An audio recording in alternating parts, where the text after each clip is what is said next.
Sal. Yes, sir. Oh, my God. I got Sal Munoz in the room. The legend. I wouldn't say that. Oh, to me. You're sir to me. Always will be. Yeah. How you been? Good. Real good. You look good. Yeah, retirement's suiting me. That's a big thing. That's a big thing. A lot of guys don't fit into it.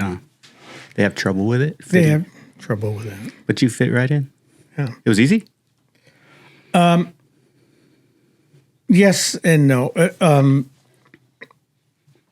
Off air, we were just talking about asking guys to come in and stuff, and you see some guys seem as if they're uncomfortable with it, or maybe even a little scared. Well, I say, yes, that's kind of true.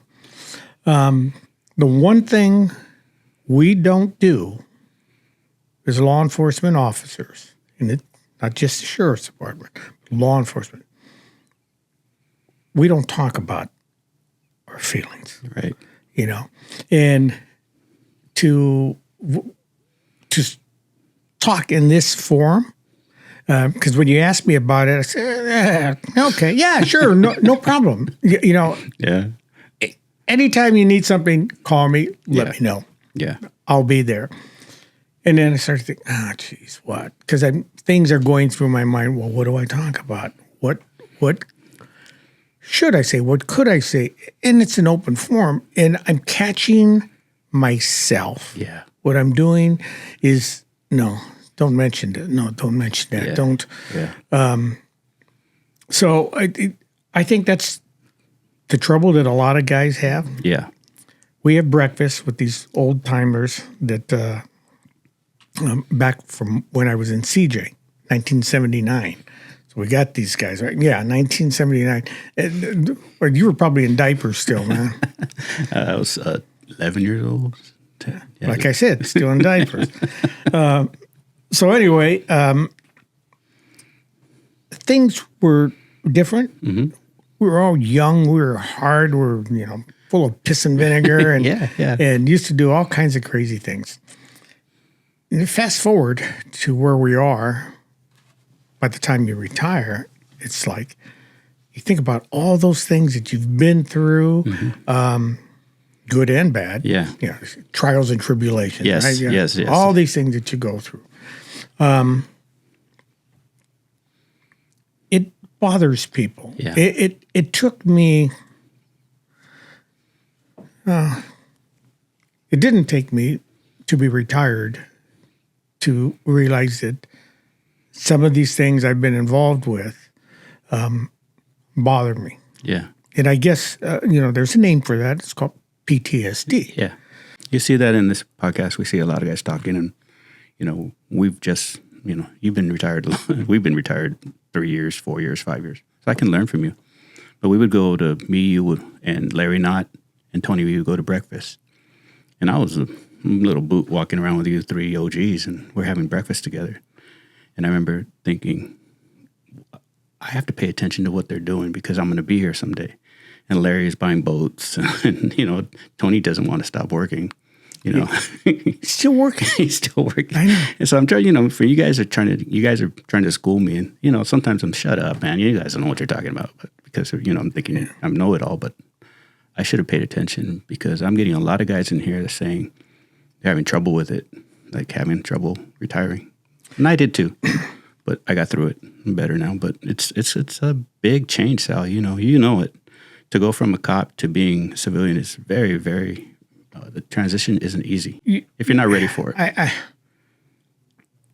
I would tell people, I once I retired, man, I was happy, kicking back and saying, how the hell did I do all this stuff at home when I was working? How did I get it done? Because I got it done. Yeah. A lot of stuff you do on duty, you sneak home, do you get this, more done when you were working. Yeah. Exactly, because you had to. You had 2 days to do it.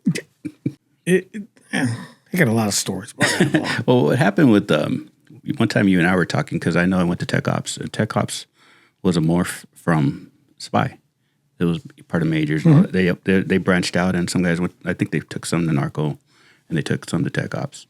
The teams were all split up because of the stuff going on with Spy. How'd you like Spy? Because you're one of the original members of Spy, right? Oh no, there were people way really? before me. I thought it was newer than that. Oh no, Spy goes back. I had a partner. I had a couple partners when I was there. A guy that trained me.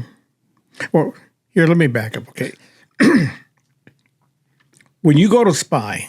Mm-hmm. And I don't know if they still do it now. When you're on an exclusion list, you don't work for the department anymore. They have you on this list, right? Still the same. And my bureau number was 399. Uh-huh. So I was the 399 person to go to Spy. Okay. So, and that's that was around for a while then. How far back does it go? I know that back in the 70s when they were having all these demonstrations at nuclear plants, Antifa, pretty much. Yeah. The Brown Berets. Oh, the Brown Berets. I mean, it goes back to the 70s, right? I was in high school at that time. And they were out there working. Mm-hmm. 1970, I grew up in East L.A. Went to Garfield High School. Mm-hmm. Bulldog. Yeah, exactly. And but Eastman Elementary to Ford Boulevard to Stevenson Junior High School, Stevenson to Garfield. Mm-hmm. The riots break out in 1970. And so the intersection of Downey Road and Whittier Boulevard, mm-hmm. Yeah, I lived on Sono Drive, 1 block over east of Downey Road. And you got the cemetery right there. I come home, and I was with a friend of mine from Montebello. We come home and go, what the hell, man? We could get it. And there's a couple platoons of sheriffs. Oh, no shit. Right in the intersection going up Downey Road, and they're forming and stuff. What the? Right in the middle of it. And we had no idea that this was going on. It already had started at Laguna Park. Mm-hmm. You're talking about the bar? No, that's further on down. Now, the moratorium started at Laguna Park. Anyway, so we see this thing going on. What's going on? I go home real quick. My mom's, there's a riot. There's assholes. My mom could talk, man. And anyway, the Brown Berets and stuff like that. Mm-hmm. And she just, all of us, not having it. Hated those people. Not having it. Yeah, they're bringing us down. You know, what a disgrace. Anyway, a neighbor of ours, 3 doors down, their son, it would be one of their sons anyway, he had this 8mm camera, and he wanted to be a Brown Beret. He was like an Urkel kind of guy, right? He wanted to be so bad, but he wasn't anyway. He was out there, and he was filming the cops. Yeah. Beating protesters, right? Rioters. I won't call them protesters, rioters. And it's like anything in videography. It depends what angle you want to show. And when you started the shot. Yeah. When you hit record. Yeah, he had this, and then he's showing my mom, and he's telling my mom, oh, yeah, I got this. And it shows the cops just beating the heck out of these people for nothing. My mom got pissed off, and because he already had just developed like 2 rolls of film, and he says, I got these other ones, and it'd been going out there for a couple of days. So the riots went on for a couple of days. Mm-hmm. My mom got pissed, but she was friends with his mother. Okay. You know, everybody knew. We lived in a neighborhood. Everybody knew everybody. I was 17. Yeah. I'd been living there since I was 2 years old. Prior to that, I lived on Verona, a half block away from Laguna Park. Yeah. And right there. So anyway, my mom calls East LA station and says, hey, there's this guy, and he has these films, and he says he's going to give them to the news and stuff, but it's all false about the deputies, beating up people and stuff like that, and he's not showing the whole real thing. Okay, they take the call. Later on that day, this Volkswagen Bug shows up in front of our house. It's a I don't know, like a 1960 something, 68, 69 Volkswagen, all beat up, rusted, yellow and kind of greenish and rust all over it. Yeah. It's horrible looking.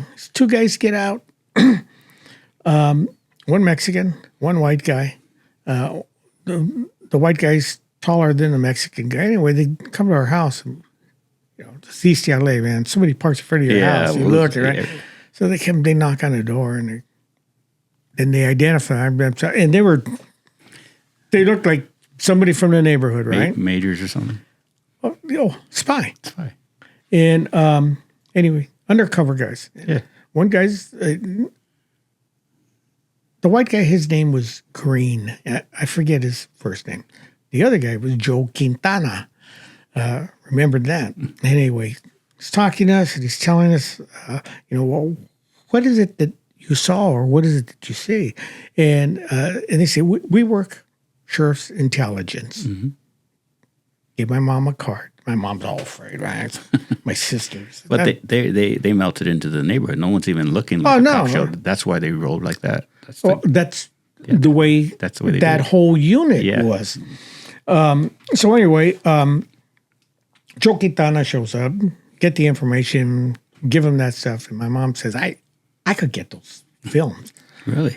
And yeah, she ends up getting the film. We end up giving it to them. And there's more. And so anyway, I met these two guys. And I'm just sitting back there, just listening to this in our living room. Mm-hmm. And right there I said, man, if I ever become a cop, I want to go to intelligence. I want to work intelligence. I'm looking at that. That's cool. Yeah, I never would have guessed these guys as cops. I've seen cops undercover. You didn't know they existed. Look at these guys. They were so good. Yeah. Fast forward many, many years, I ended up going to spy, 1987. All right, so we go from 1970 to 1987. I end up at spy. Joe Quintana works there. He's still there. Yeah. Oh, yeah. Nice. And did you say remember me? Who knows? No. Says, hey, I remember the riots. Yeah, we were busy. He says, yeah.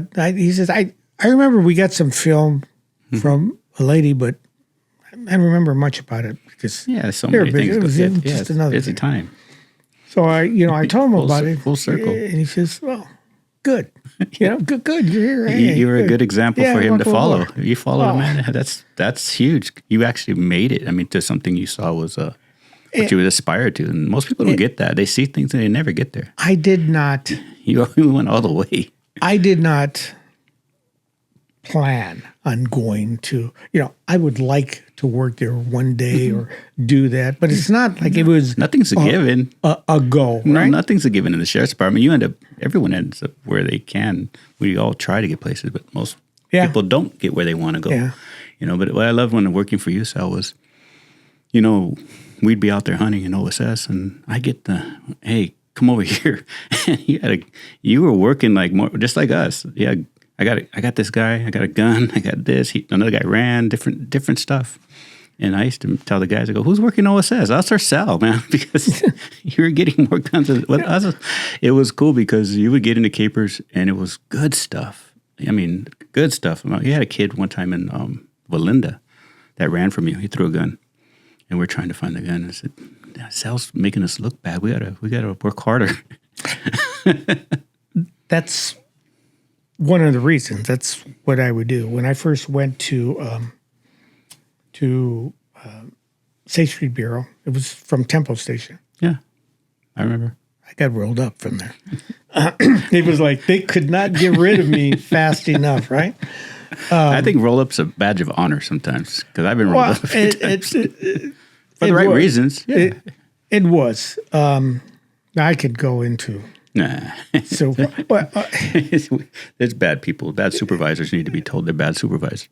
Well, this was a city thing, too. Well, Temple, it's a contract, right? Yeah, Doherty.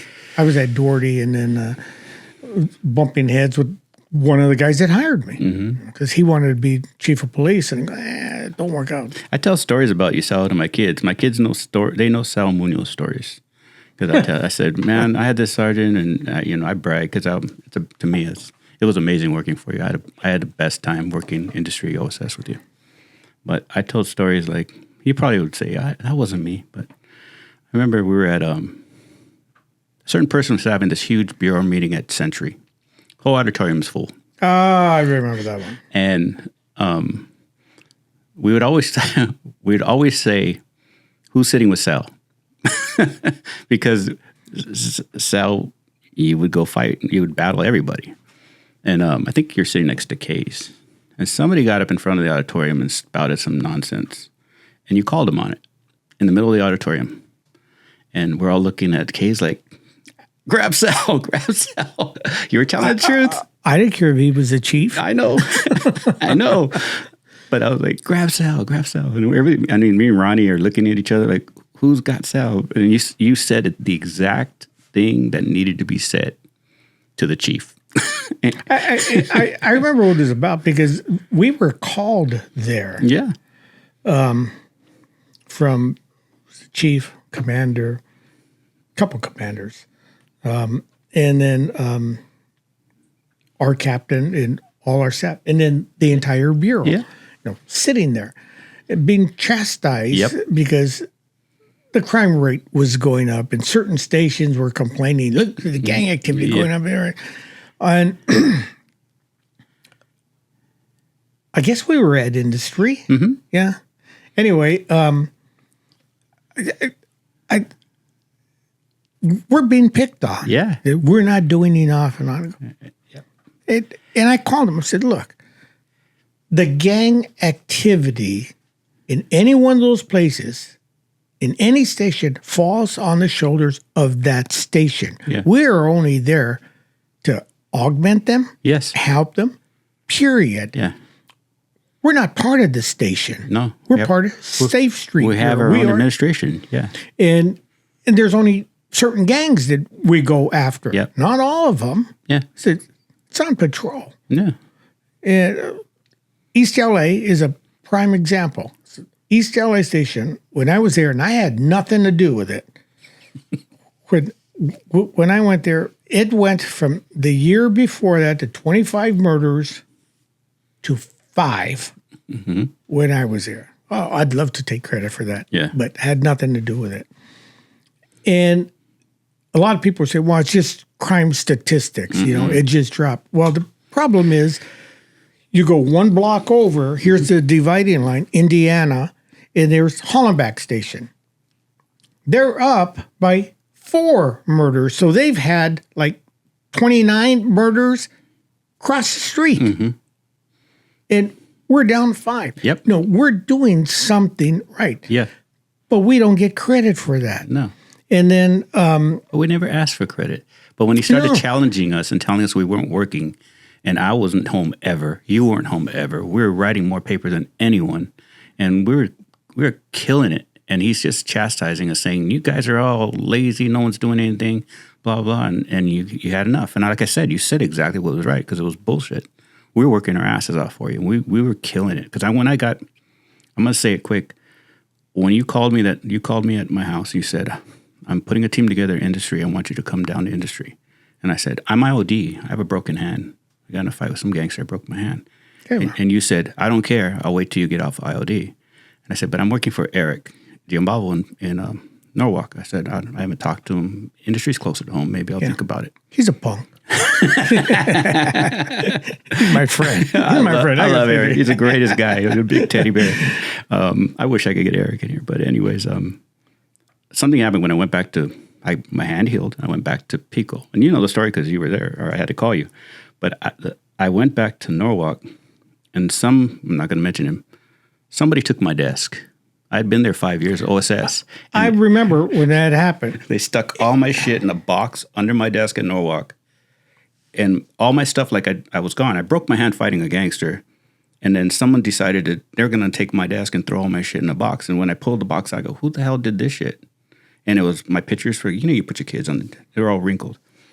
And I looked at Eric, go, what the F is this crap? I'm blood, sweat, and tears at the station for you for 5 years. And I'm hurt. I'm not leaving. And they're going to let someone take my desk because he likes the angle of it because you can see the door. Like, it's a great seat. But you just let him pack my shit. I was so pissed out. And I told you, you got the phone call. So I told Eric that moment, I said, I'm leaving. I'm going to industry. I transferred myself. The dumbest shit ever. Because I had no right to know if I was going or not. Or no one, you don't get to tell somebody I'm leaving. And especially Eric, fuck, I'm looking up at this big ass man. But I was so mad at being disrespected that way that I said, Sal offered me a job at industry. I'm going to take it up. I'm going to industry. He goes, and he tried to calm me down. And I went to the parking lot. I got on the phone. Like, oh, shit. I better make sure this position's still open. And you're like, dude, let me make a call. Call me back. Yeah, you start Monday. And I went back to Eric. I felt so bad because it wasn't Eric's fault. I know Eric had a big team. There was a lot of shit going on. But when I got to industry, we had the highest murder rate. And I remember it was bad. It was really bad. Within a few months, it was gone. And it wasn't because of me. It's because you got the guys together and you formed. And then Ronnie came off IOD, and we started just killing it. And we had a good time, but the guys there were hard workers. GKs, Johnny Hines when he was well, even when he was sick, killing it. That's the example of I see how a station should run by a sergeant taking charge and making a team active. Because if you're not active, that's you're doing the best shit. Team I ever had. We had it was fun working, and we worked our asses off. And no one could say that. Oh, working's fun. I had a blast working. I didn't want to leave because I wanted to do more. Oh, we played hard too. Oh. Not you, because you always had to go home. But everybody else played hard. I slept at my desk. It was a fun time. But I remember getting there. I don't know what was going on, but I went 10-8 with Ronnie, and we were going through Valinda. And we jam a car. The first car we jam. And we pull it over and windows stay up. Music's still bumping. And I went, what the hell is this shit? And Ronnie goes, man, no one's working the shit. No one's working the area. That's why they're active. And I go, well, I just came from a place where you get behind them. Windows go down, their radios go off. And as soon as they stop, hands go out the window. Hands on the wheel. The hands are all out the windows. Like, there's just hands. You didn't have to even tell them. In one ways, hands came out the window. As soon as that car was in park, hands out the window. Well, they're not even rolling down their windows. And he goes, it's just a sign that they haven't been taught the program. Within 4 months of you making us go out there and get out there. Everybody, was it hands out the window? Yes, sir. No, sir. Some guys were dropping their keys out the window as soon as we pull them over. That's when it shows you're working the area. And then what always happens within 2 months of that, there's no one in the street. It's freaking empty at night. They go to ground because they know we're working. So if they're going to ground, what are they doing? They're not killing anybody. Yeah. Crime went all the way down. And it was awesome. And then we go to this auditorium, and he's telling us we're lazy. That's the roundabout to this story. I was so pissed. Well, I had worked East LA. And I'd never wanted to work East LA because I grew up there and I still had family there, right? I knew the area very well. So that's the first place they sent me, to East LA. So when I saw just at the station level, because you have Cudahy, City of Commerce, contract cities, right? And they're busting county cars to take over the contracts. Yeah, because somebody calls in sick or this happened. Because we got to fill them. Well, Temple used to do the same thing too. Well, wait a minute. What about the people that voted for the sheriff? All those county people, like my mom, right? Not paying for it, actually voted for it. You're right. Yeah. And so you're taking away police services from the people that voted you in to fill a contract. You're exactly right. Yeah, that's wrong. I would get livid. And then you're going to blame Safe Street Bureau? Yep. You know? And he did it in front of the whole room. And he just talked to us like we're babies. Average for Safe Street Bureau. And we never got the credit that we actually really deserved. The average amount of search warrants that we did at Safe Street Bureau were 700 plus for the Bureau. SCB we almost all of them are executed by ourselves. Yeah. We call SCB for this location, maybe that location, everything else. Yeah. You got a 25 location operation. Yeah. SCB might take 2 of those. 1, 2, because the guy maybe had a long rifle one time, or he's a parolee at large, whatever. So anyway, it fit the rib. Right. So anyway, when you stop and look at that, that's a hell of a lot of search warrants, and they're all felons. Yep. They're all gang members. You know, so we wouldn't get that much credit. No. It was much more than narco did, much more than homicide did. Homicide, not in the hundreds, right? They OSS wrote a lot of their warrants. They hang on us. Well, because OSS, a lot of guys want to go to homicide, so they're like, I'll write your warrant. You know, homicide can write warrants. They write great warrants. But the OSS guys want to go to homicide. So they're like, sir, I'll write your warrant. And, you know, like certain people were on the leg, just, I'll do everything for you. And I just get pissed. Like, dude, I got 500 things. Why are you doing all that? Why are you taking a gun to go shoot it? That's their job. You know, I have paper today. We need to hit it. You're going to go down to go shoot a gun for some homicide guy. Let him shoot his own gun. Yeah. Out of just doing someone else's job when we're too busy for you to go do it. I understand. You want to get your face time. But this industry was different because then Johnny got sick and everybody was trying to help him out.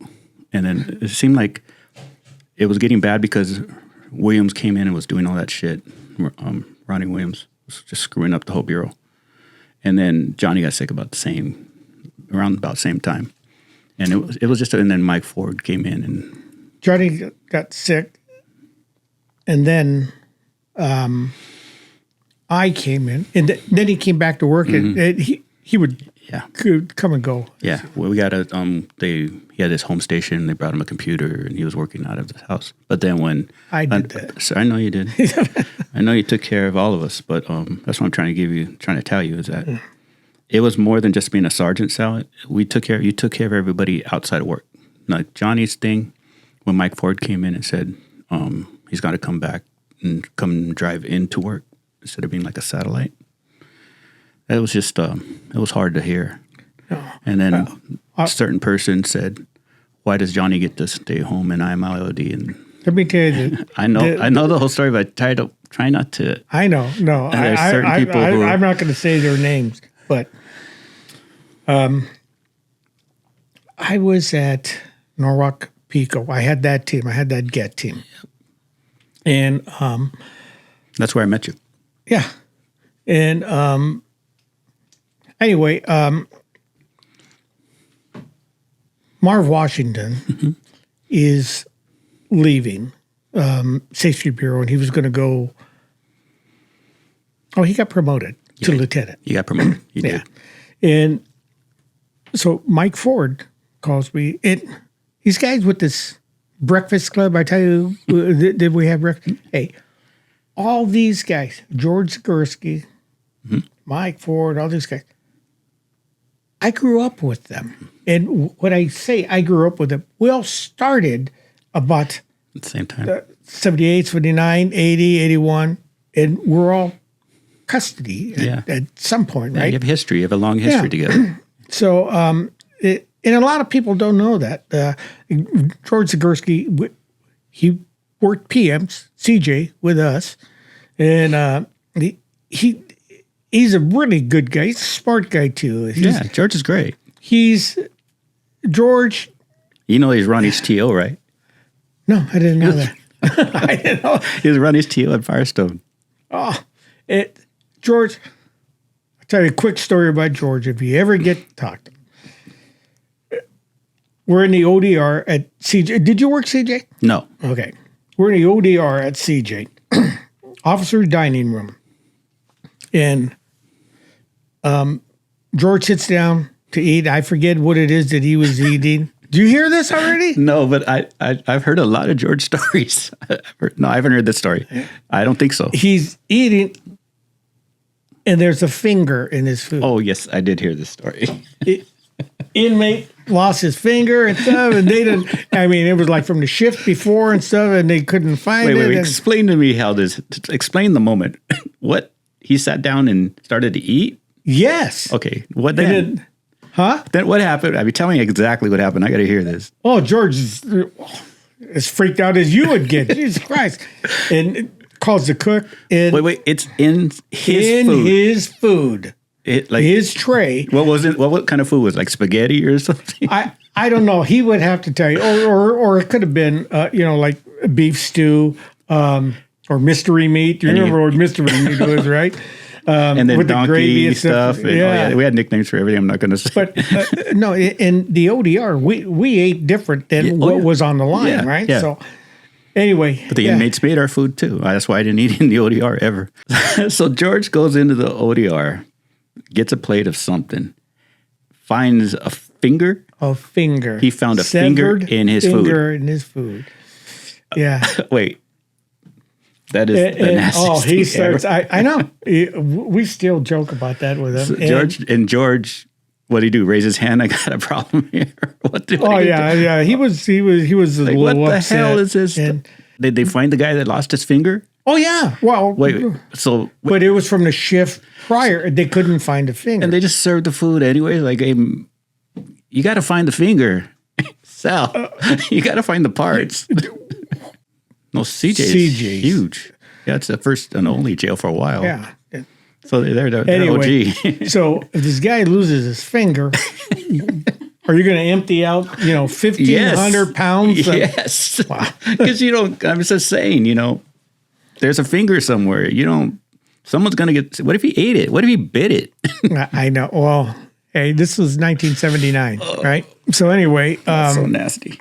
Yeah, but George. He laughs about it. Now he does. Yeah, he laughs about it. I've seen him a million times. Every time I went to a unit, George was my lieutenant. Every station I've ever gone to, George was my lieutenant. Yeah.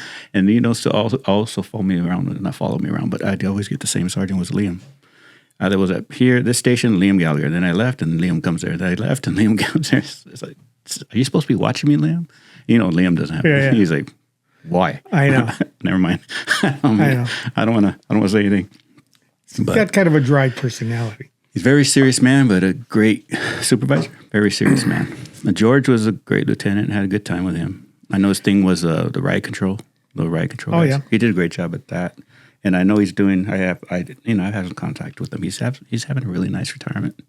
George, and Mike Ford's the one that said this about George. He says, he is a black and white guy. It says this, and that's the way it goes. He doesn't see the gray on either side. Mm-hmm.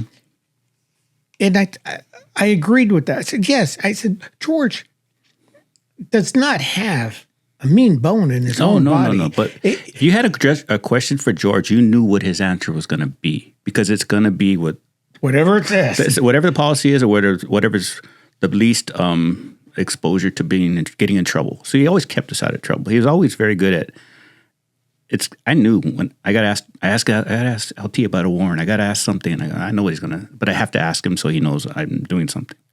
And it was always right. He's gonna always go towards the most right answer, I guess, because in law enforcement, it's always. It can be either or. It depends on how you articulate it and how you write it. Because you can get away with doing a lot of stuff on both sides.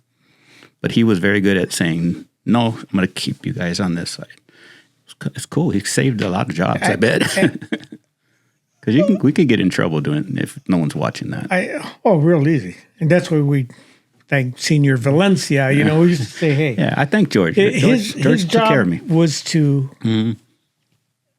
If you mess up, it's like a ball bouncing on the floor. Mm-hmm. I'm going to try to catch you before you fall. We talked in here about supervisors a lot, Sal, and as sergeants. And I've had sergeants in here, and we always say the same thing. The sergeant is only as good as the information he gets. And a good bunch of detectives will give the sergeant all the information and let him decide. You don't hide shit from your sergeant, because it's only going to come and bite you. So I remember saying here, a good detective will call the sergeant and say, hey, this is what's coming down the pipe, good or bad, so he can get ahead of it. Because you can't protect me if I don't give you all the information, because you're going to get blindsided when someone says, well, did he tell you this? No, I kept that out because I didn't want to tell you. But you're still going to have to face it. Mm-hmm. So as bad as it could be, because it gets bad, we screw up all the time. You can only fight for me if you know everything about everything. But you got to trust your sergeant. And in this room, I've said, it's very hard to find that sergeant, especially in my later years. There was none. Very few. I had John Steele in here. Outstanding. He was like you guys. Like when I worked for you and Eric and Liam. They were great at protecting the guys. And that's all you want from a sergeant. I didn't want a sergeant to sit there and hold my hand and show me how to write reports. We should be past that by the time we're detectives. I wanted someone that can steer me from not screwing it up because you have the experience. I was freaking 9 years old when you started law enforcement. 9. 9. Well, so I don't know shit. So, I mean, I could take your experience, I can act like an idiot and say I know everything. That's the dumbest thing ever. If you make mistakes,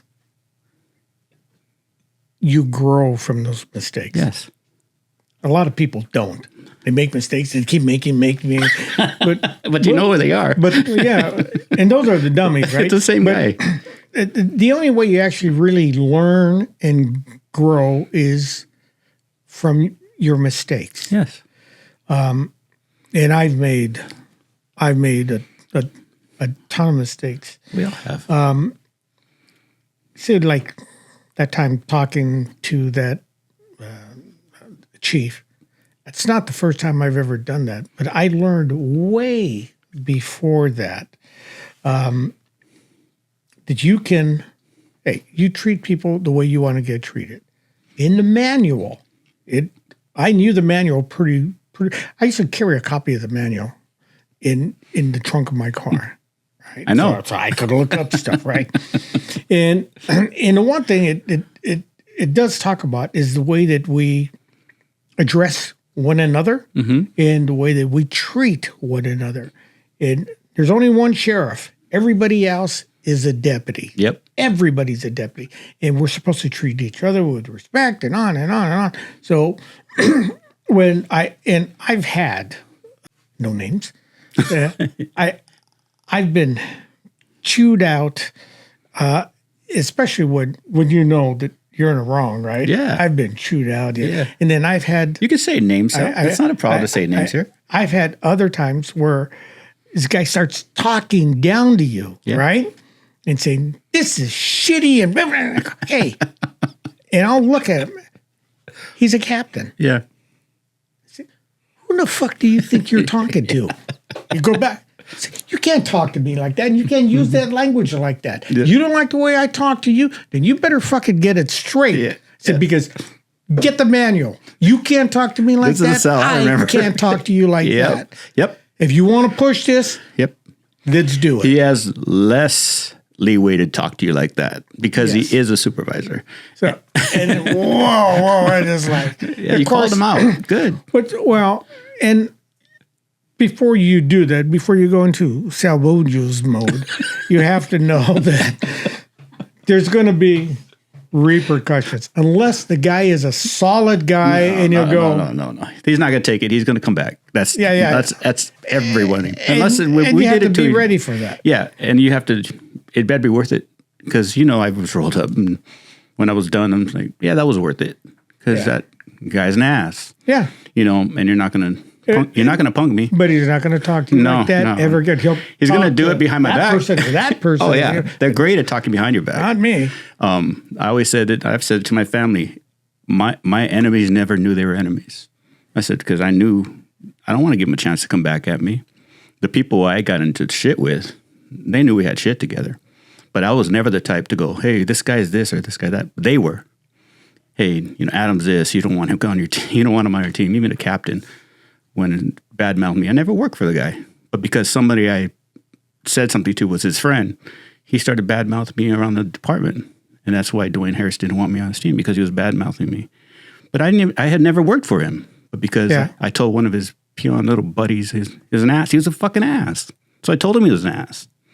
So you're going to talk to me like I'm talking like... And like you just said, it's reciprocal. I'm going to tell you right back. But this certain captain said, I'm going to go around the county and say, don't hire this guy for certain special units. That's petty.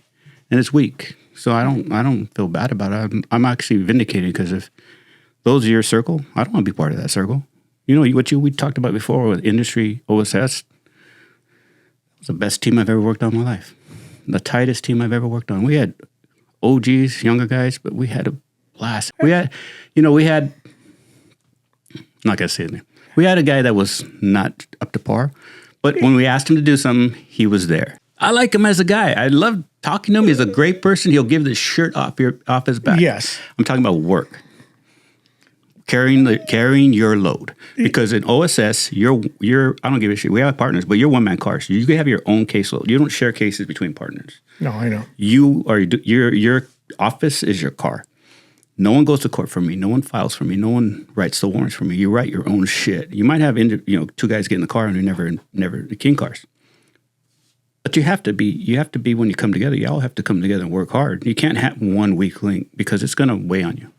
It's going to beat the team down. And it caused problems. I agree with you. Did it not cause problems from the other guys? That he was like that.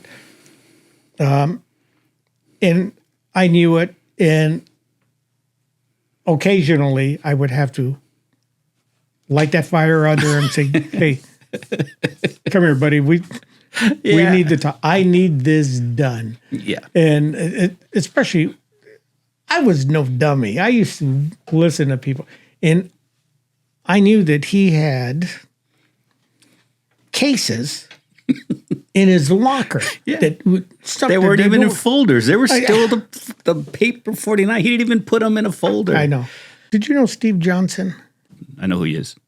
He was in my reserve academy class. He and I were reserve. Two other guys. There were four of us from Glendale, right? And they didn't get along with me. Okay. Because was a Mexican guy, right? I was still living in East L.A., and these are white guys from Glendale and stuff. And, they want you to be in study groups and do this and that. The same way, right? Yeah. He wanted nothing. Hey, you want to join our study group? Yeah, we meet over here in Glendale off at this restaurant at Glendale. I live in East LA, well, this is when we do it, and they wanted nothing to do with me. Fast forward, out of CJ and stuff like that. Well, I remember sitting at CJ briefing. We get a brand new lieutenant comes in, a guy named Bill Sieber. Bill Sieber, I remember looking at him the first time he walked in, and he looked like, to me, it was like John Wayne. I really liked the guy. Yeah. I got to know him years later and stuff like that, but he had this swagger about him. He's a tough guy. It's like, he's a man's man. There was a lot of those guys. Yeah. So anyway, he walks in. He's just giving us our briefing. They introduced him, brand new, first got there, first shift, stuff like that, right? Firestone guy. Anyway, our briefing was 125 guys on PM shift. Mm-hmm. This is in 1979 now. I say this fact to many people in coppers, and once you think about it, you go, shit, you're absolutely right. So we have 125 guys at PM shift briefing, CJ.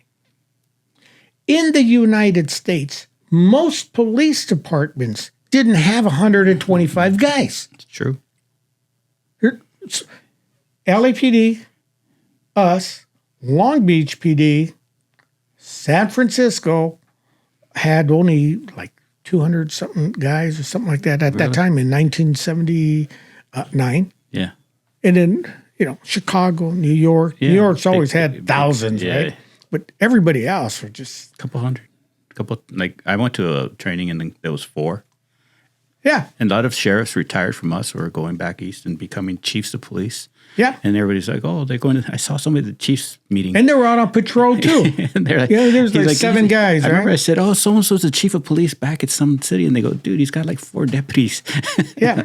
I said, it's still cool that he's a chief, but... That's one shift. Yeah.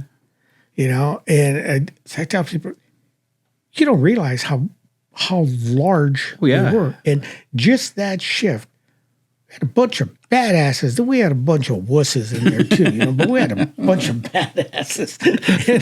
and man, they're guys. If I were to name some of these guys, you'd go, "Oh God, we were all there at that same time." Growing up together. The names you're going to hear are the names I heard throughout my whole career are the same consistently names. You're going to hear the guys who are not legendary, but are the most active, the most proactive, but the most successful too. And you keep running into them over and over because I've been to units where I didn't know anybody. Yeah. And I don't need to be in this unit because I should know, 11 years at OSS, I should know the guys who are working because that's the workers at OSS. OSS is the workers. No one was working harder than OSS. No one for years. So I go to another unit and I didn't know anyone in the room. And I swear it was a weird feeling because I should know. We're all the same age. Mm-hmm. I didn't go to the academy with you. I didn't go to the jails with you. I didn't work patrol with you. I didn't work I don't know any of you people. So I'm in the wrong place. And then I realized I was in a techie area, the computer guys. Because tech ops is part of computer crimes. So it's two different PIN numbers, but same bureau. And I was lost, man. Now they're talking about gigabytes and hard drives. And a couple of weeks ago, I was talking about murder, death, kill. Very different. And I still gravitate back to the and it's not a respect thing. It's just you're just more common. I guess you have more in common with them. The guys you worked with in OSS and GET and me, anyways. I couldn't really associate. You know Richard Valdemar? Yeah. Okay. I worked with Richard at prison gangs. He was my sergeant. And I had heard of Richard, before going there. Really good guy. Very, very. If you want to know, he used to put on the gang classes. Yeah, he's right? The gang czar. He's the gang guy. Yeah. Anyway, Richard had brought that up. He says, "You know what? You're going to go through your career, and you keep running into the same people that are the workers, the same guys. That all of a sudden you show up and there's a shooting." Hey, there's what's his name? Homicide. Or hey, there's this guy from here. Wherever you go, and it's the same ones. And there could be 50 people around, and boom, there's that one guy. You always know a few people. Yep. And that guy, whoever that guy is, he says, that's a guy that has all the information. Mm-hmm. He'll tell you what's happening and what happened. Yep. And he'll be the guy that walks all the way across the room to come and say hi to you. Absolutely because he's correct. That's somebody I know is like me, basically. I'm not. I'm just saying it's just like a gravitational pull to guys that we're in the shit, and I know I can talk to the guy. I know we have in commons. I know who he knows. We have history. I might have done something with him. Like I remember this case we were on or whatever. It was a very cold feeling when it was a Christmas party, and I said, "Man, I don't know jack shit in this room," and it felt really bad. I didn't feel comfortable. I didn't feel welcome. The OSS briefings. Oh my God, it was an hour of just everybody just so loud from everybody just talking. Then okay, shut up. Now we're going to brief, and it's quiet. The briefing, the time before the briefing started, I love that shit. You get to, it's like when you see a football game and after the game's over, these guys are killing each other, but you always see players go up and start like hugging each other because they played on other teams together or they went to college together. That's what OSS brought. You will walk around and through fire to go see somebody say, pay respects. Avalon Station. John Harris, Dave Gardner. Dave Gardner just recently passed away. Really good dude. I don't know who took that picture. Wasn't me. That's a Nova? Malibu from the grill. Look at that. That's a great picture. Front street, the guy's drinking, doesn't want to cooperate with the deputies. I love it. I tell people, when I first went there, I went there straight from CJ. Yeah. You talk about TOs. This guy named Ron Mills. You worked UCLA, right? I worked there for OSS and for Comnet. Ron Mills was a lieutenant at East LA. He was my training officer at Avalon for 2 weeks. No way. So I go from CJ to Avalon, spend 2 weeks on training with Ron Mills, and now you're working on your own, buddy. But it's funny, you have a car there on the island. Oh, they get Cars, now they have trucks? Jeeps. Now they have Jeeps. yeah. Yeah, that's funny. We did too for the interior. You don't take the car into the interior unless you're going just to the airport. We just went there. It's really, they've cleaned it up a lot over there. I got a buddy named Justin Martin, the detective there. He loves it, man. He's the boat guy, Yeah, and he actually lives. at the Isthmus. Yeah, I guess there's a place where the boat captain lives on the island. Yeah, Great gig, man. we applied as a joke. Teletype comes out. They're looking for 2 deputies at As a Avalon. joke? As a joke. Yeah, I'll put in for that. Because you got to wish that you get but you never get it. because this was something that just popped up. It wasn't on a transfer. People were probably saying, "I'll never get it," so they're not applying. And you guys were. I'm just we gonna, do well. well, it's a retirement spot because everybody tries to get that bump on the way out. That's why they wanted new blood, because guys were going there. And going IOD as soon as he got on the island. No, I know guys going to go retire. Yeah. With that, the money. 11.5%. I only got 2-3 years left. Recently, That's it. what they were doing was, well, I'm going to go there, get that bump, and then go in IOD. So now you're taking the number, and there's no body, I know, and now these guys are all running around short, and I know. they can't fill the body and because you can't get anybody to go there. because you have to take the boat, you have to park your car, you have to drive back, and then it's terrible. Oh, I know. It's not easy to get to. It's cool being there, but the process of getting there it's a lot of work. Yeah. A lot of work. Well, to commute. It's not a commute. What John Valencia, we were at CJ, Senior Valencia, says, "Hey, try this. Put it in for it." Yeah, just put it. They take us over there. Air 5 takes us. We land. We go in for an interview.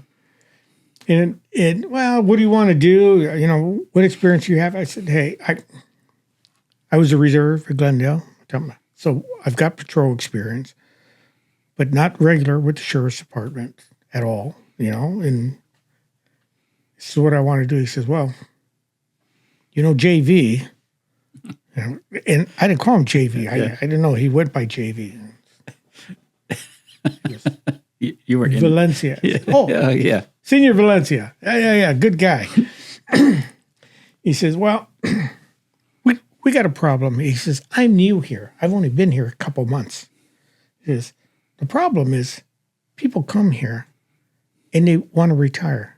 They get that bump, he says, and they sit on their ass. And the city council's pissed off because there's crime going on, pissing in the street, doing all kinds of stuff, right? Yeah. And he says, and there's a lot of drugs that are coming on. Cocaine was real big at the time. He says, and the city's upset about because the overdoses. Hey, it's never a problem until it affects you. Yeah. Right? So now you got locals that are ODing and stuff like that and, getting all whacked out. Yeah. So now it's a problem because the locals are having these issues. Tech ops, we were doing jobs over there because of as soon as it becomes a city thing, or because Catalina Island Company runs everything. Yeah. And they're good company, very, very pro cop. Everything's good. But as soon as they get one thing that could make it all go away, because it's a really calm place, they go full bore, man. We were going over to the island once, twice a week, the whole crew. Yeah. Because it became a thing. We were putting cameras in, bugs. We're doing all kinds of shit because there's a little bit of corruption on that place. Same. It was like that when I got in 1980. Chuck says, well, I'll let you know. Okay. Then he interviewed Joe, and he had a couple of other interviews. We go back. I touch him. Well, what do you think? He says, I can't get a read on the guy. And the one thing I told this guy, I said, hey, look, because he says, well, what is it you want to do? I said, well, I want to go to patrol. Yeah. I said, I got a wish list. I told him what my wish list was. This thing came up. John told me, hey, give it a shot. And I said, okay, I'll give it a shot. And I said, but, I have no aspirations of, it's not like SEB. I don't want to go to SEB. Did you have fun? Not at all. Did you have any fun over there? Who? You at Avalon. Oh, yeah. I remember you telling me you loved it over there. It was cool. It was cool. I'm telling this guy, I have no aspirations of going at all to SEB. No. This guy. Wants to go? No. He's Mr. SEB. He's one of the original guys from SEB. He's a hard-ass, badass dude from SEB. I don't want to go to SEB. You ever see, and in this kind of a car, I got a picture on my phone, during the Beverly Hills riots when the Shaw, there's that radio car with that girl. Yep. Chuck Wood is the guy driving that car. He's going to. He mowed down. Hey, it was. They need assistance. A deputy was being overrun by these Iranians. They were trying to take her gun from her and stuff.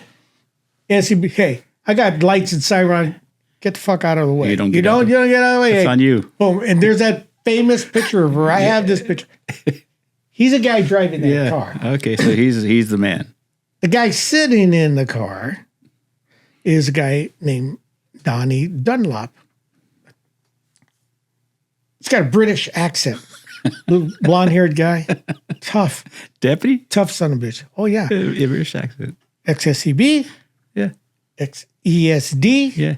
One of these guys you look at, I would never want to fight that guy. The ESD guys are animals. Just SEB guys are in great shape. ESD guys are, I've seen their tests because Wayne Carpini used to be my partner. I've taken that test 3 times, ESD test. Oh. Came out on top. Shoot, man, that test is... They're not going to take me. Tell me about it. I say Wayne killed it too. And I had no aspirations to go, but he used to go to SRC, and he would put this big weights on his back and full kit and go up the hill. Yeah, run the hill. And he would run it back and forth. And then he did the pull thing with the chair. I mean, Jesus Christ. Yeah. And he'd be top, but he could never go.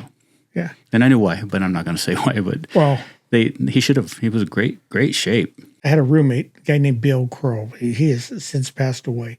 Really good dude. Ex-ESD guy, too. The guy weighed, I thought he was heavier, bigger. He weighed 168 pounds. I was weighing 170 at the time. We'd go between 170 173. Best shape I had ever been in my life. Bill, 168. Mm-hmm. Little taller than me. He'd bench press, and we had weights set up in the house, and he'd bench press 400 pounds all day long. Sit there and do it. He was just a big dude. You look at him. You wouldn't think it. You wouldn't think it. Huh? Strong son of a bitch. Anyway, so I get a call. Say, hey, we want you to come to Avalon. When can you be here? And I thought it was, well, won't a teletype come out? Well, no. You realize you got to live here. I didn't think about that, because you don't think that far ahead, right? Yeah, what if they pick me? In the bunk room, or they give you the house? They took me and Joe at the same time. And we had to rent. You had to rent a condo when there was no bunk room. The station. I'm stuck at the station bunk room. No, station wasn't built. Pictures and really, there wasn't no station there. The station we were in is there was no station at all. No, the old fire station right next to it was a printing shop, and then the station was part of that. It was like 100-year-old building, right? So anyway, oh shoot, that's crazy. That station was after I was gone. Okay. I went back and saw it and go, man, this is nice. Anyway, but there's guys who live in the bunk room. That's their they work the whole shift. They sleep there and then they go home on the weekends, basically. Yeah. Anyway, so they say, well, okay, get your stuff together. how about 2 weeks? Will that be long? Yeah, 2 weeks sounds good. I'm renting a house in San Gabriel. I mean, hey, I'm moving. Yeah. And man, what do I do with my stuff? And then we got to go there and find an apartment or something. And me and Joe, and we didn't get along. We didn't hang around together. Now, like I said, 125 guys on a shift, right? Yeah. He's got his own And clique. live with him? Yeah. I get a call from Jerry Harper's office. I get down here to Sergeant's office. I don't know what the hell they're talking about. I have no idea. Go down to Sergeant's office, call this number. Mm-hmm. I'm thinking, man, what do I do? Beat some inmate or something? What I do? And anyway, it's the Railroad Inspector's office. I'm talking to this sergeant, his aide, a guy by the name of Mike Soderberg. Oh, no way. Yeah. And he says, hey, I'm Sergeant Soderberg, aide to Jerry Harper. Jerry Harper has authorized you guys to go if you want to go, but he's only asking one thing. Will you give them a year? You have to stay there a year. If you give him a year at Avalon, he will guarantee any choice of transfer that you want to go to. No way. After that. That's nice. And I'm just like, Hell yeah. huh? That's great. Yeah, That's a great gig. Yeah, I could do it or whatever. Anyway, so we go. 2 weeks into Catalina, I'm there, and it's the summer now, and chili cook-off. They had stopped it. This was the last year they had this chili cook-off. They were telling us it goes from 2,500 year-round residents to 35,000 on that weekend. Oh, shoot. Chili cook-off. And about 30,000 of them are all drunk, right? So anyway, we get a call to the casino, and then they tell me, and I'm only there a couple of weeks, right? Okay, you're in charge. I'm still in training.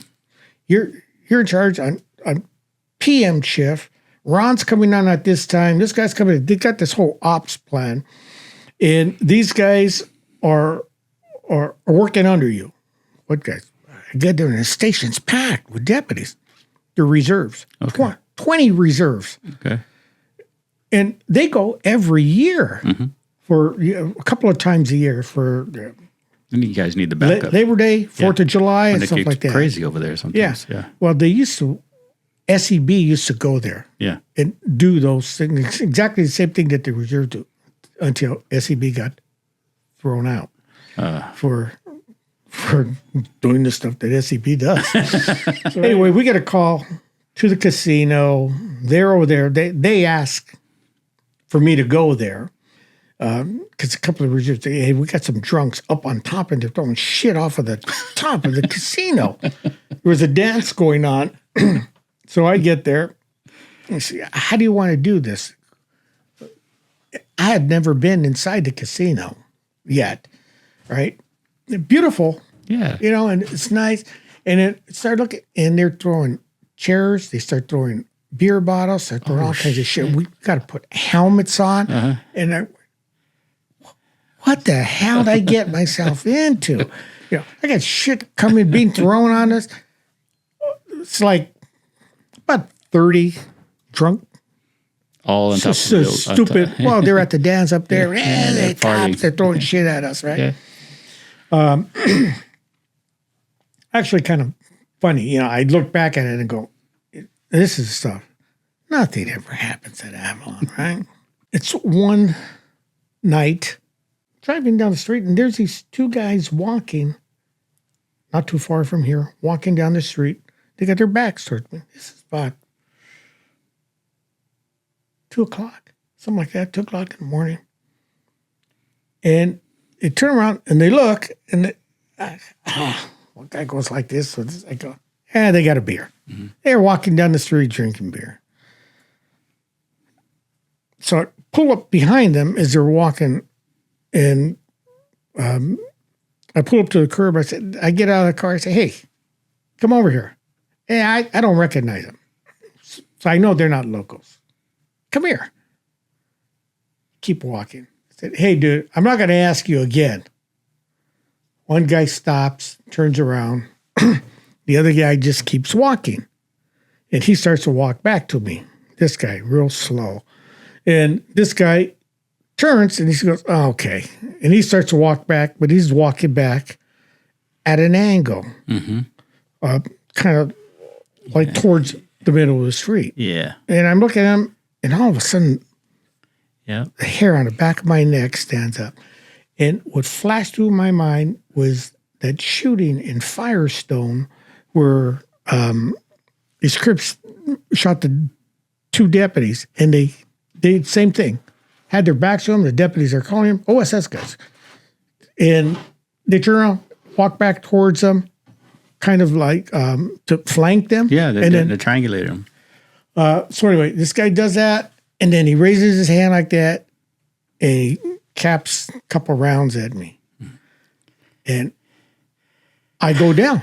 Boom, boom, boom, and I hide behind one of these barriers, a wall like that, and I shoot a couple of rounds, and my heart's going, and they're both running, and the guy keeps turning around like this, and I'm looking down. I cap another round.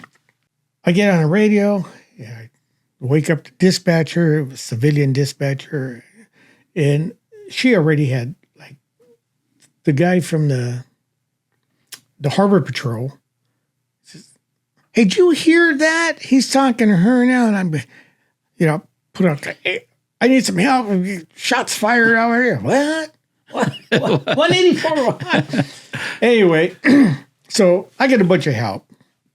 Can't find the guy. And they're looking everywhere all night long. And can't find him. They went in a hotel somewhere. Mm-hmm. Where? I don't know. And in the morning, there's hundreds of people out on the street and stuff. Yeah. And the only description I had is 2 guys walking, and it happened fast. Yeah. Things do. Nothing happens on Catalina. Yeah. You got a shooting on Catalina Island? Yeah. No. How many has it? That's one of the only ones probably, right? I blew up the bookstore because my rounds went and I hit the window of the bookstore. Yeah. You carried a 38? Yeah.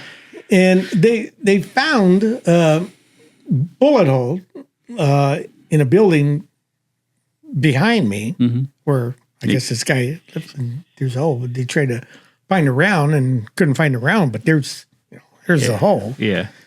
And a lieutenant at that time telling people, he was from Linwood. He was the most experienced lieutenant in, because Linwood was pretty hot at that time. Yeah, most experienced in officer-involved shootings, in the whole department, all that. Whatever. Says, I don't think this even happened. Uh-huh. So what you're saying is that Munoz just shot up this building decided to pull out his gun and just shoot stuff. Yeah. 5 rounds, right? If it was 5 rounds, I returned fire. Couldn't say anything. He had to write up his deal. And that's when I knew, I got to get out of here. That's time to go. Yeah, I got to leave. Your year was probably up about that time? Oh, no, I was coming up on 3 years. Oh, okay. Yeah, it's getting rough on Catalina. I got to get out of here. I'm going to go to mainland. I'm sitting at Casino Point. This is broad daylight. Afternoon. It's like 4th of July weekend. Mm-hmm. And here comes this plane. It's a fast plane, twin engine. It comes by, and I'm just parked right there, doing my log, paper log. You remember the paper log? Yeah. I'm doing my log. I'm looking out, and it's very, very busy. A lot of boats in the water, a lot of activity. It's 4th of July weekend. Mm-hmm. And here comes this plane. And it'd be like, these are sailboats right here, right? And I'm sitting here, Casino Point, and I see this guy flying this way. Wow, man. He's fast, and he's low, because I could see the mast on these sailboats, and he's below the mast. He goes and he takes off. And He's going like this, waving his wings, at somebody. Yeah. They're saying goodbye to somebody. Anyway, then he disappears. He makes his big loop, and he comes back the other way. And he's coming this way. And I'm just looking like this. Boom. What? Go, what? What? It's gone. Oh. The plane is gone. And I see this splash. You know what? It didn't register. It's like he's coming like this, and the plane is gone. And I see this splash, and it's what? Just the way I'm talking. Shit, I get the mic. I'm trying to think. What am I going to say? What? I get the mic. I say, hey, 184 David. I think there, and then here's this siren goes off from the fire. From the Harbor Patrol. Yeah, they saw the same thing, and they realized, I guess, from his angle, that guy, he was going so fast. He's probably doing 200 miles an hour, and when you tip your wings like this, anyway, he tipped a little too low. It caught water, went. Oh yeah. Cart when it was gone. Yeah. And son of a gun. Anyway, can't believe it happened. I mean, that's just something to see. I thought, hey, a plane just went into the water off of Casino Point. It's about 100, 150 yards off Casino Point. I said, notify Baywatch. Anyway, the alarm is going off, right? It's air raid siren. Yeah. So fire department, Baywatch, everybody gets alerted. Everybody goes, you call in. What's going on? So there's these people by the gas dock. There's a gas dock by Casino Point. Yeah, still there. I commandeer them. I said, come over here. And they're like, what's going on? They didn't know what was going on. They just heard the siren. I said, put me on your boat. Take me off over here. I said, it's an emergency. Come on. Guy puts me on his boat, and we start speeding around. In other boats, Baywatch and stuff start coming. Gone. Stuff's gone. There's a couple of like seat cushions and stuff like that. I know for a fact that because I used to scuba dive. Yeah. Casino Point, you get in the rocks, you go down, and there's a bunch of kelp around there and stuff like this. It goes out. It starts to go down. It goes down to 300 feet. Okay. And keeps going deeper. So it's very, very deep there. The drop-off is just phenomenal. I have to write, because I'm the only deputy. I'm the only hard deputy. Everybody else reserves and stuff, right? The report, airplane accident. Boom. I've never done one of those. So there's a form for it. It goes on a 49. Yeah, but there's a form. Yeah. There's a format that you're supposed to follow because it goes to FAA. Yeah. So they call in a couple of guys, and I'm going, I'm trying to kiss it off. Hey, I've never done one of these. No problem. Well, let me lay this out for you. And they write on a piece of paper, this. The narrative start off like this. What happened, what you saw. And what you did. And what you did. You put the call out. They said, after that, then you do another, what's the other sheet? Oh, no. It's not a 180. No. It's there's a supplemental. Yeah, on your supplemental, you start to put in all the details. Get a hold of Airport in the Sky. Mm-hmm. Find out what plane just left, who that was, how many passengers they should have, and there's a pretty good idea as who was sitting where in the plane. Mm-hmm. You have to do a log. I got to do that, and they said, yeah. If they have it, they know because on their flight manifest, the pilot does that. And he says, who's in the front with him? Who's in the back? If there's a co-pilot, he says, really? Yeah. Yeah. Well, how do I know, right? Yeah. I'm 20-something years old. Yeah. Anyway, so I go through all of that. And everybody in the world, we're back at the station. This is the old station. This room isn't that much smaller than the old station was. I'm not kidding you. Yeah. Everybody's calling ABC, NBC, all the news media, and they're starting to show up. And it's a big deal. Yeah, of course. It's a huge deal. I get a call, and the station's crowded. Even a lieutenant comes in. They activate a whole bunch of people. I get this call, and then the dispatcher says, "Oh, would you take this call?" He said, "Man, they keep calling. All the news stations keep calling, and this is somebody from somewhere else. And all we do is refer them to SIB. Yeah. Here's a phone number. Call SIB. Here's a phone number. Call SIB." Well, anyway, this guy calls in, this man. He says, "Hey, this is my name." He gives me his name, and he says, I know you're busy, and I know you don't have a lot of time." He says, "But I'm a retired sheriff from Fresno County."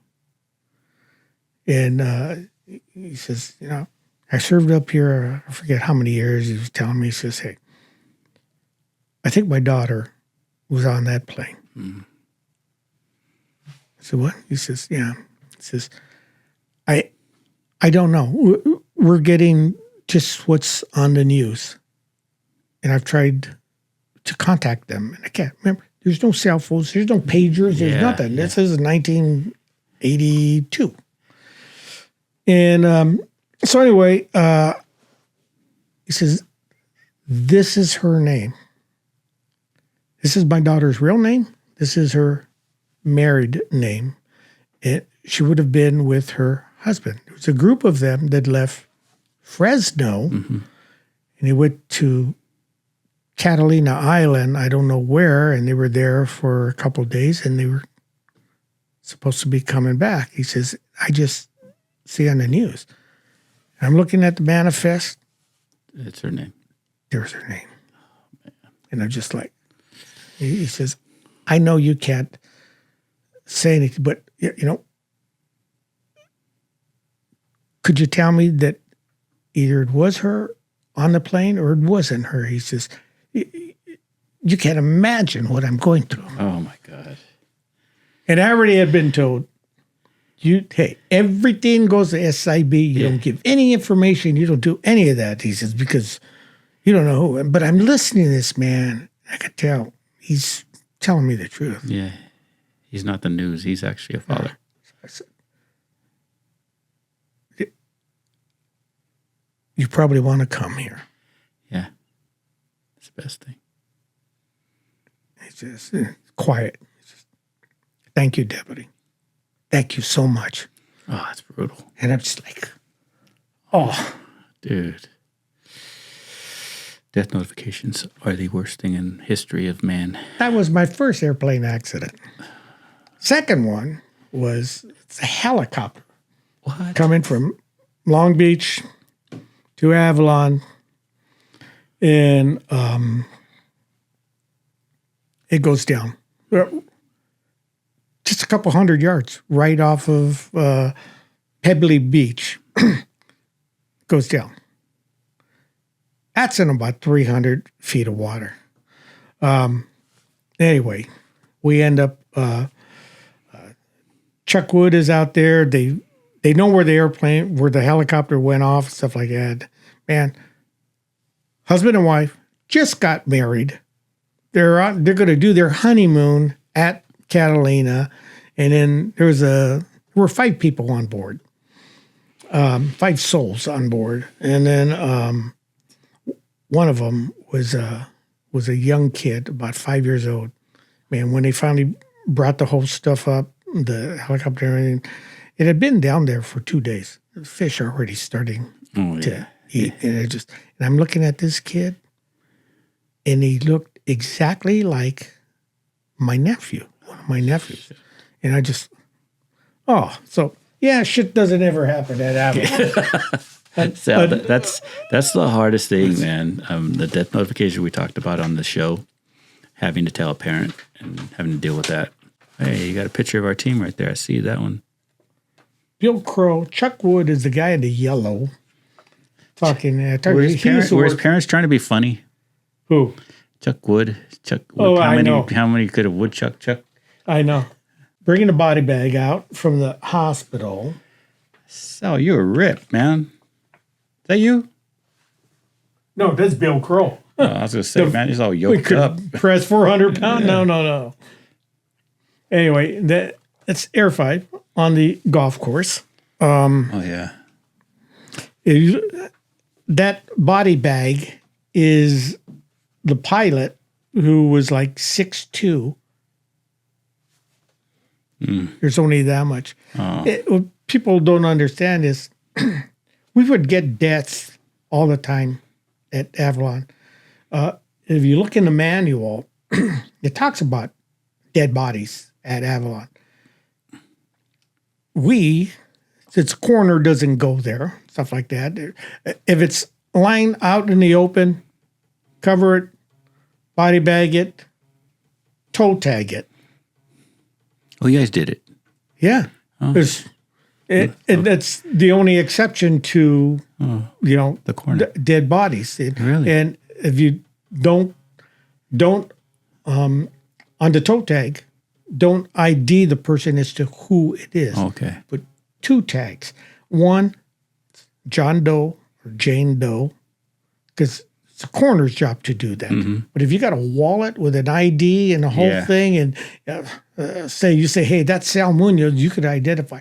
Well, I put that information down, attach that to it too. But it's the coroner that makes positive ID. Always. So anyway, these guys at Avalon, hey, guys that work homicide too, right? How many bodies do you ever pick up and put in the bag? We don't do that. 0. So you don't actually pick up a body and move it? No. Coroner does that. And Catalina, you did it. Yeah. Here. That was only the helicopter accident, and that's what's left of a 6-foot man. Jesus. Well, you're making me scared because my kid's a pilot. Oh, man. These are OG pictures right here. I want to see the team picture real quick. That's the best team I ever had. Look at this good-looking dude right there, man. Then you got Johnny Hines. Oh, what a good man. Bren. We started with this. Marv gets promoted. Mm-hmm. Mike Ford calls me in, says, hey, I'd like you to go to Industry Station, OSS. I don't want to do that. He says, hey, what do you mean you don't? I said, Mike, that's like being a DB sergeant. I'm shuffling papers. I like it. Man, I'm in the streets, no calls. Mm-hmm. We're out there. Boom, we're hitting people. I said, you see my stats? Mm-hmm. And he goes, yeah, I know. I've talked to you about that. Making arrests. Mm-hmm. I said, Mike, I do that to motivate my guys. If this fat old guy can go out there and get a guy with a gun and stuff like that, and I talked about it. You were one of the guys out there, 10-8. Hey, I said, I'm not here just as a figurehead to tell you, do this, do that. I said, we work. It's a working team. Mm-hmm. He says, well, OSS is like a step above GET. I said, no, it's not. OSS handles the stuff that GET brings them. Mm-hmm. That Get is out there doing this stuff. They write the search warrants and they do the investigation stuff, but they're only handling would we bring them or what patrol gives them. Yeah. I said, so I see it as it's a cush job for a sergeant. Yeah. I said, not the deputies. For a sergeant, it's a cush job. Because in the field and your get sergeant's out in the field with you. Yep.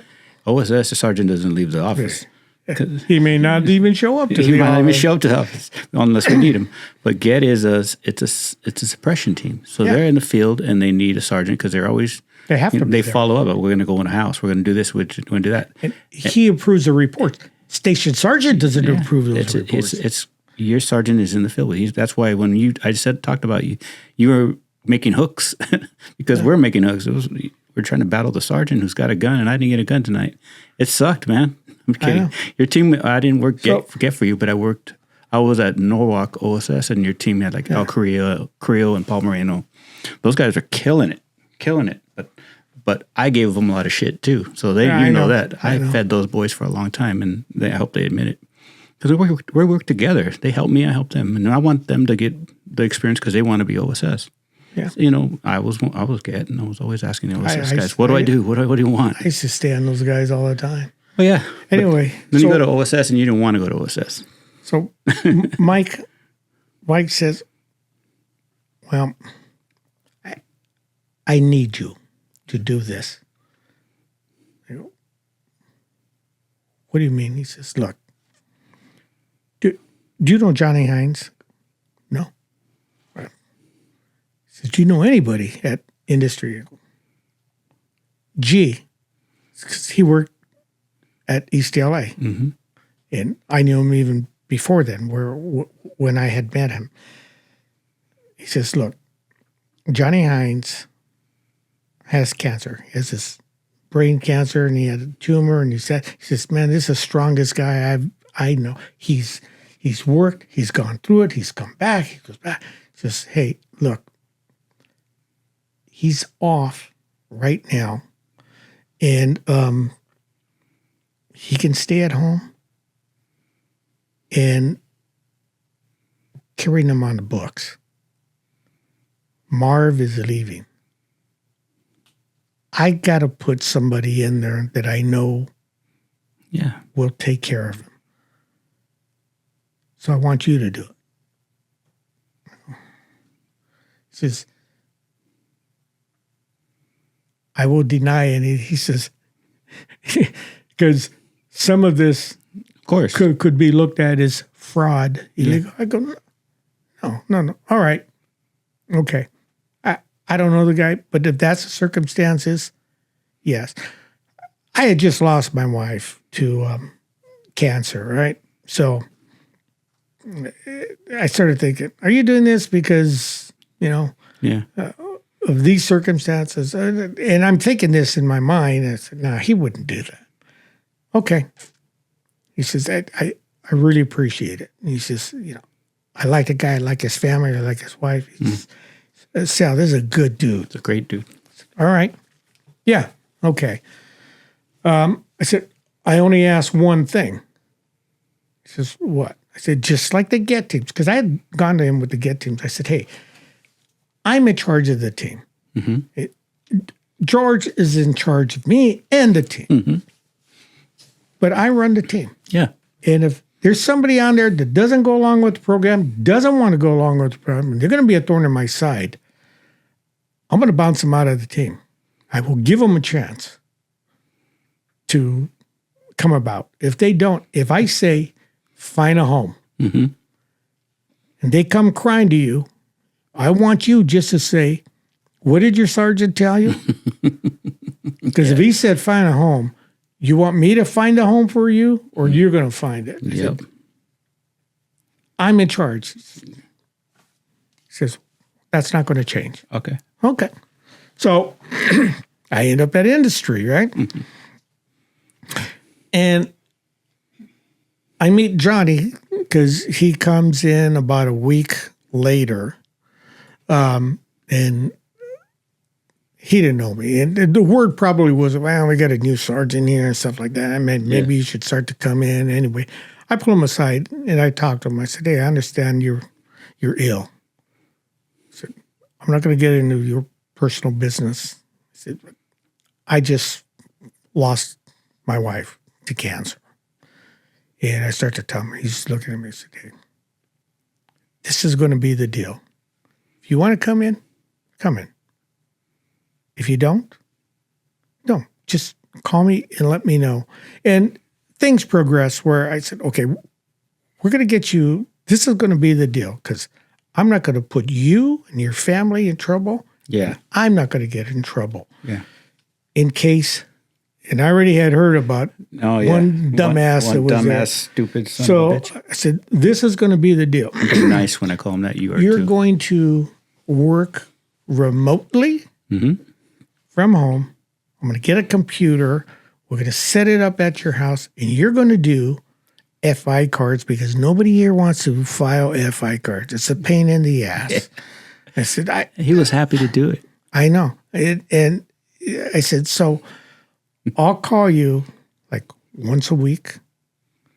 I'll call you ahead if I'm going to go to your house and pick up cards or have somebody. We would drop them off to him. Guys would just switch off and we would drop them off to him. Yeah, well, then I found that out. Yeah. I said, oh, okay, well, then we'll just keep doing that. And so, well, we were taking care of him before. I mean, Johnny's a good man. We do anything for Johnny. Yeah. So I told him, this is what we'll do. This way, all you have to do, or your wife or whoever says, oh, yeah, that sergeant, he's always calling over here, you know? Oh. And because it may not be on a county phone. So all they got to do is pick up the phone records, right? Of course. And I said, so, yeah, he's always calling everything, making sure it's okay. Again, you're covering your guys. We talked about this. You covered everything. Because they could get on him, too. 2 years. Carried him 2 years like that, as you're aware, you know, until we didn't anymore. And Mike was, that's how that thing concerning Johnny Hines came about me and Mike Ford, and he says, I will deny it. I'm not going to go to jail for fraud. I said, you don't have to worry, Mike. It's all covered. He said, don't tell me how you got it covered. I said, it's all covered. Yeah, well, Johnny Hines was sick, but strongest guy I knew. And then when he started working from home, we were told, you know, Johnny Hines can run stuff. He can, you know, like he has Cal gangs. You know, when you're in the field and you got some bodies on the street, you got them on the curb, and you want to F by him, you can call Johnny, and Johnny would help you out. Like he was like kind of like our eyes and ears, you know, phone call away. And I told it. I mean, the guys talked about it. Like, I'm not waking Johnny up at 2 a.m. to go to run a body, see if he's in Cal gangs, and see association stuff. I don't want to wake the guy up. And then he came in one time and just started cussing us out. He goes, what the fuck's wrong with you guys? He goes, you guys aren't calling. Why aren't you calling me? Dude, Johnny, we don't want to. You're going through chemo. You're going through all this stuff. He said, I love it. I freaking love when you guys call. It gives me something to do. And by this time, he had his bed only downstairs. So he had his laptop on his bed. And so you would call him, say, John, you know, call Johnny. I got this guy. I want to check him out. You don't want to call. There's nobody at the office, so you want him to run a body. And he goes, give me a second. It would take him so long to go from the phone to his computer, and we'd wait. We just wait. No one complained. But he was, okay, I'm here. What do you got? And he would just lay it out. He was great at giving us the information to take someone to jail. Because you know how it works. Yeah. The more information you have, the better you are with the people in the street. And he would thrive on it. He fucking loved it. He was so happy that we would call him and make him just give us information on some dirtbag. And then when he started coming back to work, he would apologize because we would have to help him from his car and get him to his seat. Remember in the last when Asshole did his thing and they made him come back to work. We'd walk him to his car and get him out of his car and walk him up the stairs, get him in the seat. And he was, I'm so sorry, guys. I'm so sorry. He didn't have to. No. But it was like, I'm afraid of getting everybody in trouble. Yeah. That's the last thing you should be worried about. No, man. No. And then he was trying not to go IOD because they weren't going to cover his cancer. Because Johnny and I I've known Johnny for years, before even OSS. They weren't going to pick up his cancer. And if he went IOD, he was going to be in the 60-40 time would be gone. He wouldn't be able to pay his bills. A beautiful house, beautiful kid, all his girls, amazing. But he knew he couldn't pay the bills. So he had to stay on the clock. So we kept him on the clock. We kept him on the clock for years. And I don't give a shit what anybody says. That's what you do. But when asshole ratted us out, basically, and they made him come back, Johnny was so embarrassed of it. He didn't want anybody to help him, but he was stuck with it. I mean, my son and I built ramps in his house, like all over his house, because he had the chair. He's still working. He's still 10-8. He's still on the books. And I took my boy with me. He was probably like 10. Good lesson for him because he saw a lot. So we're at his house. His kids are there, everything. We put ramps so he could drive his little car everywhere. And I said, who's this? He goes, my partner. Oh, my God, the greatest thing. Loved it.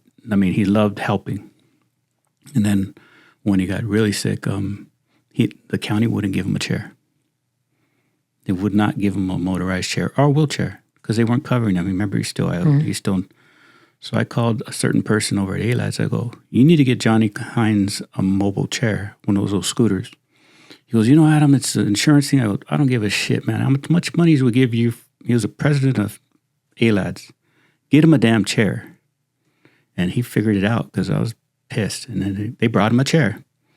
But then it was one of these things where, as soon as he doesn't need it anymore, we need it back. And I was like, how much money does Johnny Hines give into fucking A-Lads? And you can't give him a chair to mobilize him and let him drive his little car around? And when he got the chair, he was happy because now he could move again. Mm-hmm. And just that whole process. And Mike Ford comes and tells us, Johnny's going to have to come back. And you saw what happened with the team. I thought it was going to be a riot. You were in the room. Mm-hmm. And then he passed away. I believe he passed away faster because they made him come back to work. That's just my thing. And it's just I'm very vocal on this podcast about how the department doesn't do a lot of things right. It's not the department because the department. Because the department isn't a person. It's a conglomerate of a bunch of people. It's a living organism. And one bad link can destroy so much more. It just connects, and all of a sudden it's like a little fire that spreads. Because when a person, you know this better than anybody, when a person gets elevated, what do? They bring their buddies with them. And all those buddies are beholden to him because he got him a damn job. Now, if they're good, solid dudes, outstanding, and we work for these units where it's a good, tight unit. But if it's a bunch of peons that just want to get the next step, that whole unit is stalled. Nothing good's going to happen from that unit because no one's willing to help a Johnny Hine, to help me out when I had my problems. They're not going to stick their neck out because they got other aspirations. Yeah. And when we worked with our team, none of our guys ever spoke about, I want to be this, I want to be that. It was OSS. No one on that team ever said, I want to promote. I want to go to this unit. I want to go to that unit. I'm only here to go to this next unit. I'm only here because I can't find another job. It was it. And it wasn't, I'm not saying we couldn't do it. It's just we were happy. We were having fun. And I trusted my boys. I never worried about that circle. But as soon as you left and things changed, it all went to shit because the person that replaced you was shit. He apologized to me too. And he says, hey, look, I don't know anything about gangs. I don't know zero. I don't know anything about detective work. I don't know any of that. He says, exactly. I'm here because that captain wants me. Yes. And that's when you say, no, sir, I'm going to do a disservice to that team. I don't want, I can't take that job. I'm going to screw it up. He wanted to promote. Of course. But it takes a man to say, no, I'm not ready for that job. It takes a good, that would have showed his stripes right there. If he would have said, no, like, I'm not ready for OSS. I'm working the field. I've never done anything detective. And I'm going to handle these guys that are doing the shit that nobody knows how to do. And I'm going to know when something's right or wrong. How do you supervise guys who don't even know what they're doing? I'm going to hand him a search warrant and he's never written one. I know. But that's what I'm trying to tell you. As soon as you left, the bar it didn't lower, it fell off the damn rack, man. It was gone. It's not important to make certain people do something. It makes more sense to get it done right. And if you're going to mess it up, what's the sense of teaching if you're teaching wrong? I remember that when you trained, we all trained the same way. Trainee does a lot of stuff. But when it was something that had to be done correct, your TO would do it, or another deputy. I got that because it was too important for your trainee to screw it up. If that trainee wasn't ready, you don't test it on a trainee because the information needs to go out now, especially deputy-involved stuff. We didn't mess around with that kind of shit. But Sal, I want to thank you for coming out. It's been a little while, sir, since I've seen you. Yeah, it's been a little bit.